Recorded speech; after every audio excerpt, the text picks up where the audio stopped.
Hello guys, আসসালামু আলাইকুম। আজকে আমি আপনাদেরকে পিৎজা বানিয়ে দেখাবো। এর জন্য এখানে আমি কুসুম গরম পানি নিয়েছি 2 কাপ। তো এখানে একটা বাটিতে আমি 2 কাপ কুসুম গরম পানি ঢেলে দিলাম। এখন আমি আপনাদেরকে হাত দিয়ে দেখাচ্ছি এটা কুসুম গরম পানি। এরকম পানি নিতে হবে যেটা হাতে সহ্য করা যায়। এখন এর মধ্যে দিয়ে দেব 1 টেবিল চামচ লাল চিনি,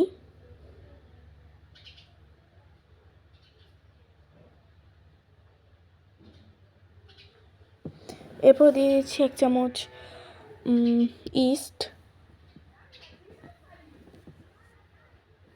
এবার সবগুলো উপাদান একসাথে ভালো করে গুলে নেব। তারপর এই পানিটা আমি এক সাইডে রেখে দেব। এখন চলে যাচ্ছি চুলায় আমি প্যানে তেল বসিয়ে দিয়ে এর মধ্যে দিয়ে দেব সিদ্ধ করে রাখা মাংস।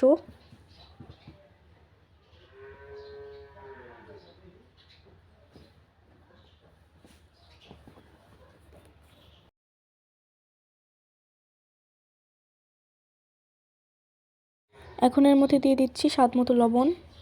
এরপরে আবার ভালো করে ভেজে নেব।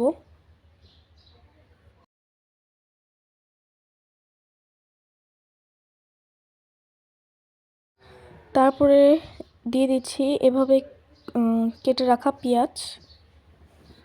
একটু চাকা চাকা করে কেটে নিতে হবে।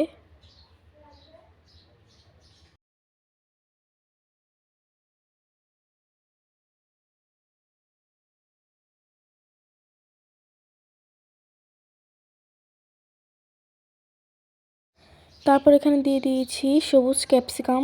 আপনারা চাইলে এখানে, এটা অপশনাল, এটা চাইলে আপনারা বাদও দিতে পারেন।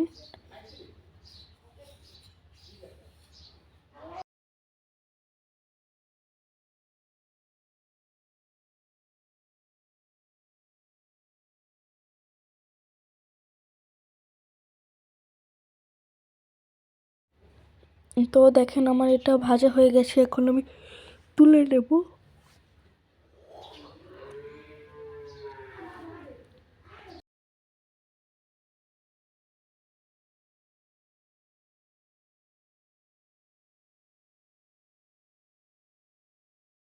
তো এই যে আমি একটা বাটিতে তুলে নিচ্ছি।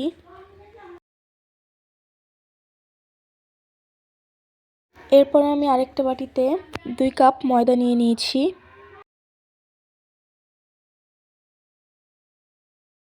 এরপরে দিয়ে দিচ্ছি 1 চামচ গুঁড়া দুধ।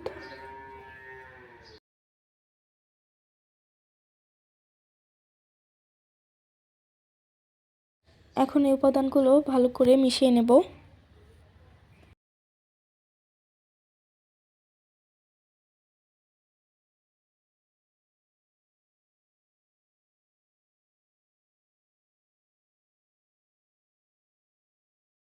তারপরে এর মধ্যে দিয়ে দেব সেই ইস্ট পানি দিয়ে ভালো করে মাখিয়ে নিয়েছি। এরপর এটাকে কিছুক্ষণ ঢাকনা দিয়ে ঢেকে রাখবো। তো ফিরে এসেছি কিছুক্ষণ পর। তো আমি এটাকে সারাদিন ঢেকে রেখেছিলাম। তো রাতের বেলায় যে দেখেন ফুলে একেবারে ডাবল হয়ে গেছে। এখন হাতে কিছুটা ঘি মাখিয়ে নিয়ে এটাকে ভালো করে মথে নেব।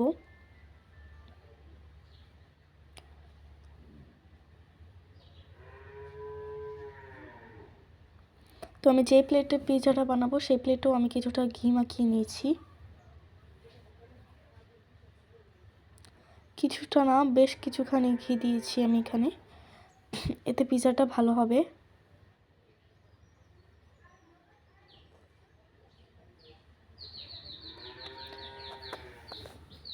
তো এবার এই ডোটাকে, এই মিশ্রণটাকে ভালো করে মথে নেব।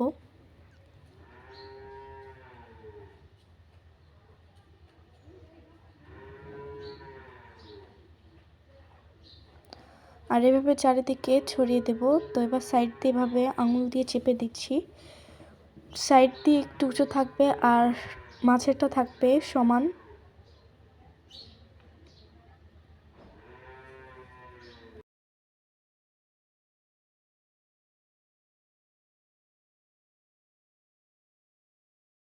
এরপর আমি একটা কাঁটা চামচের সাহায্যে মাছের দিকটা একটু খুঁচিয়ে নিচ্ছি। সাইড দিয়ে কিন্তু একদমই দেওয়া যাবে না।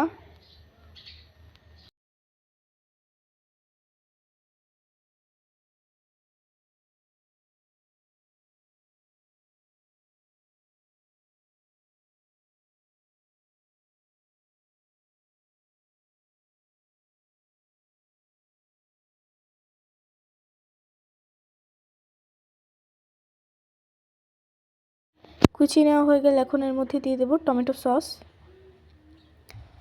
তো এটা যেহেতু আমি ঘরোয়া পদ্ধতিতে বানাচ্ছি, তাই এখানে কোনো পিৎজা সস ব্যবহার করছি না।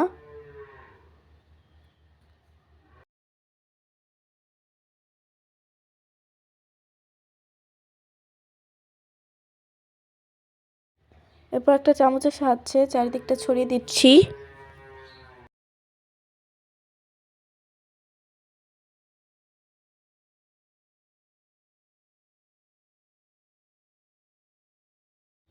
তো এই দেখেন ছড়িয়ে দেওয়া শেষ। এখন সেই আগে থেকে ভেজে রাখা মাংস এবং পেঁয়াজ কুচি, ক্যাপসিকাম এগুলো সব দিয়ে দিচ্ছি। তো আমি কিন্তু এর আগে চিজের লেয়ারটা দিতে ভুলে গিয়েছিলাম। আপনারা এই সবজিগুলো দেওয়ার আগে চিজ দিয়ে দিবেন, তারপরে এই মাংস আর পেঁয়াজের ফ্রাইটা দিবেন।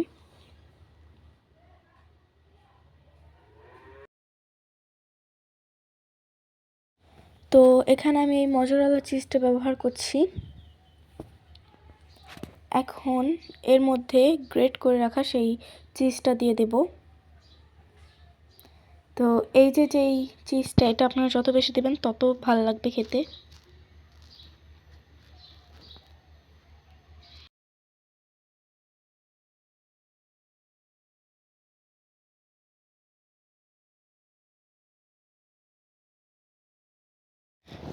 এখন এর মধ্যে দিয়ে দিচ্ছি ক্যাপসিকাম।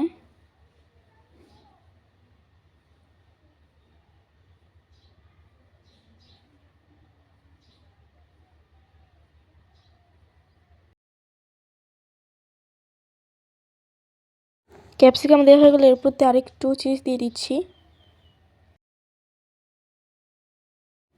তো এই যে হাতের কাজ সব শেষ, এখন চুলায় বেক করতে দিয়ে দিয়েছি। এটাকে প্রায় 10 থেকে 20 মিনিট করতেই হবে। তো এই দেখেন আমার ভাইটা খাওয়ার জন্য কীরকম করছে, মানে ও শুধু ভাবছে যে কখন হবে।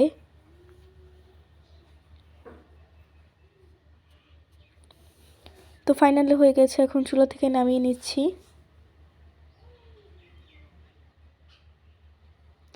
তো এই দেখেন পিৎজাটা কত পারফেক্ট হয়েছে। আর ওই দেখেন, তো এই যে এখন কেটে দেখাচ্ছি।